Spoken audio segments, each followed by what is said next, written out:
Hello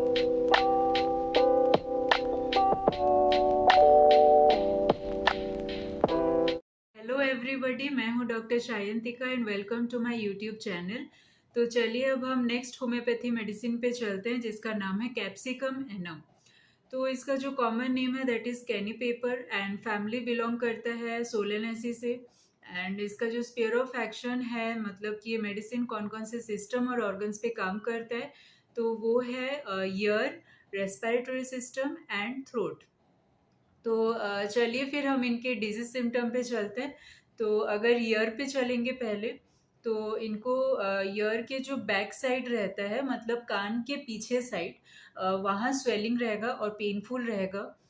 जो कि मतलब इतना पेनफुल रहता है कि सेंसिटिव टू टच रहता है, मतलब छू नहीं सकते, इतना ज़्यादा पेन रहता है। तो ऐसा सिम्टम में हम कैप्सिकम एनम सोच सकते हैं।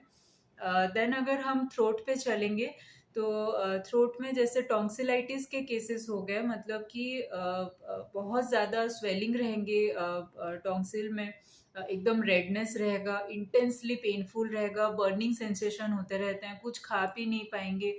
लाइक डिग्लूटेशन का जो प्रोसेस है, मतलब जो निगलते हैं खाना पीना, वो उनसे होगा नहीं, और होता भी है तो मतलब बहुत ज़्यादा बर्निंग एंड पेनफुल रहता है, इंटेंसली पेनफुल रहता है, बहुत ज़्यादा सेंसिटिव रहता है एंड रेडनेस हो जाते हैं बहुत ज़्यादा।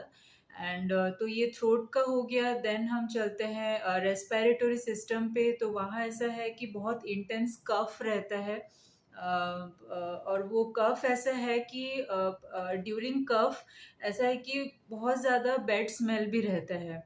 तो बैड स्मेल के साथ साथ इवन उनके चेस्ट में एक कंस्ट्रिक्शन फील रहेगा।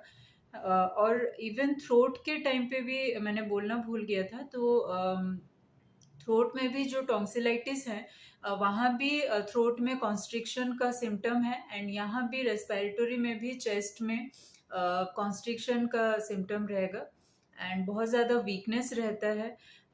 तो ये हो गए इनके डिजीज सिम्टम के बारे में। तो नेक्स्ट अब चलते हैं हम मोडेलिटीज पे।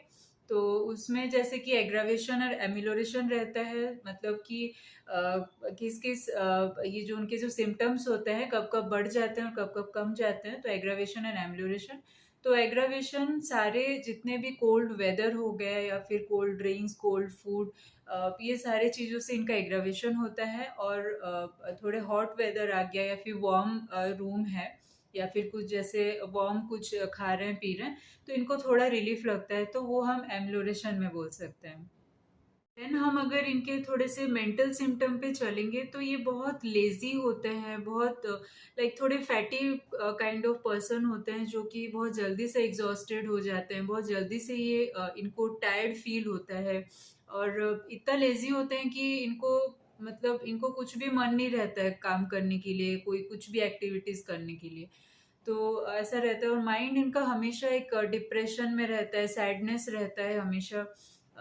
देन हम नेक्स्ट और बोलेंगे, तो छोटे छोटे चीज़ों में इनको गुस्सा आ जाता है, शॉर्ट टेम्पर जिनको बोलते हैं। ये वैसे बहुत चिली पर्सन होते हैं, लाइक मतलब कि इनको ठंडी बिल्कुल भी बर्दाश्त नहीं होता है। होम सिकनेस भी इनको बहुत ज़्यादा रहता है। होम सिकनेस के साथ साथ ऐसा भी इनको है कि डिज़ायर टू बी अलोन, अकेले रहना भी इनको पसंद है। तो ये सारे थे मेंटल सिम्टम के बारे में। तो फ्रेंड्स, ये था कैप्सिकम एनम के बारे में। तो आज के लिए इतना ही है, हम मिलते हैं फिर से नेक्स्ट वीडियो पे एक नया टॉपिक लेकर के। तो तब तक के लिए मेरे चैनल को आप सब्सक्राइब कर दीजिएगा। Thank you and keep learning.